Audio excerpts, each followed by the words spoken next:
এই মহিলাটি একটি ফাঁকা রাস্তার মধ্যে একটি ঝুড়িতে বাচ্চাটিকে রেখে পালিয়ে গেল। তারপর এই লোকটি যখন সেই বাচ্চাটিকে কান্না করতে দেখতে পেল, সেই বাচ্চাটিকে বাসায় নিয়ে গেল। বাসায় নিয়ে গিয়ে তাকে অনেক খাবার খাওয়ালো।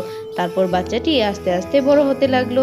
লোকটি খুব গরিব ছিল, সে ঝুড়ি বানিয়ে সংসার চালাতো। বাচ্চাটি আস্তে আস্তে বড় হয়ে সে তার কাজে সাহায্য করতে লাগলো। সে বাজারে গিয়ে সবজি বিক্রি করতে গেলেও তার বাচ্চাটিকে সে সাথে নিয়ে যেত। তারপর ভুট্টা ক্ষেত থেকে ভুট্টা তুলে সেগুলো বিক্রি করলো। এইভাবে তাদের দিন খুব ভালো চলছিল। মেয়েটিও আস্তে আস্তে বড় হয়ে গেল। তার বাবার জন্য সে এখন রান্না করে। তারপর তারা দুজন মিলে একসাথে খাবার খায়। তারা খুব আনন্দে থাকে। এরপর বাচ্চাটিকে সে একটি ব্যাগ কিনে দেয় স্কুলের জন্য। তারপর তাকে স্কুলে ভর্তি করে দেয়, সে স্কুল করতে থাকে। আস্তে আস্তে এভাবে তাদের দিন ভালোই কাটছিল। হঠাৎ করে তার মা তাকে নিতে আসে, কিন্তু বাচ্চাটি তার সাথে যেতে রাজি হয় না। সে তার বাবাকে খুব ভালোবাসতো, তাই সে তার বাবার সাথে চলে যায়। এরপর তার বাবাকে গিয়ে সে সব কথা বলে। ওই মহিলাটির থেকে বাঁচার জন্য তারা বাবা মেয়ে মিলে অনেক দূরে চলে যায়। তোমাদের যদি এই গল্পটি ভালো লেগে থাকে, তোমরা সবাই প্লিজ লাইক আর সাবস্ক্রাইব করে দিয়ে যাও। এখনো করো না, প্লিজ তাড়াতাড়ি করে দাও।